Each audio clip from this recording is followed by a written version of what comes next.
The Ethiopian government hoped that this industrial park, opened in 2016 with the potential to create 60,000 jobs, would help the country move from an agricultural to a manufacturing economy, and that the companies would bring high-tech work.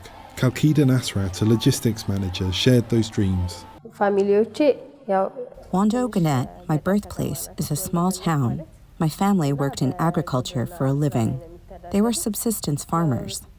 As I completed my education, I joined the industrial park, where I managed to improve my life. There are 10 other industrial parks like Hawassa spread across Ethiopia. The government has said it hoped to make Ethiopia a lower middle-income country by 2025, with manufacturing playing a big part. But that is now looking less likely because of the COVID-19 pandemic, inflation, a lack of foreign currency in the country, and conflict and human rights abuses. The most severe hit to the industrial parks results from the loss of access to AGOA. 1 week after the announcement, the first company, PVH, I think you know it, they announced that they would retreat from the Ethiopian market. They sold their factories in Ethiopia. This step has been followed by other companies. The African Growth and Opportunity Act, or AGOA, passed in the US in 2000 to aid development in sub-Saharan Africa, gave Ethiopia duty-free access to the US market for several products. With Ethiopian wages much lower than in China, a country synonymous with manufacturing, and AGOA making it cheaper to import goods to the US, many international manufacturing companies set up in Hawassa's industrial sheds. On January 1st, 2022, however, the US withdrew Ethiopia's access to AGOA due to gross violations of human rights.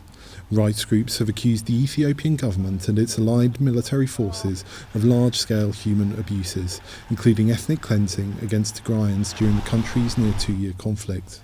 Tigrayan forces have also been accused of abuses.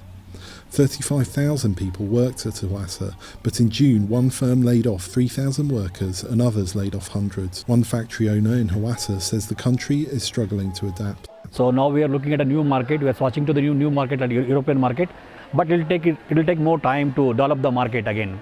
So that's what we are suffering a lot. The country is suffering for the foreign currency. There is no foreign currency availability in the country today. They also need a support from other countries, like big country like America. The deputy general manager of the park said the withdrawal of AGOA was causing more problems than the pandemic or inflation. This issue, the issue between governments, will directly, bring a challenge on the investment, of course, or on the businesses. So there are some, as I told you, reductions on, orders. Because they have been, enjoying free duty-free, privileges in the American markets.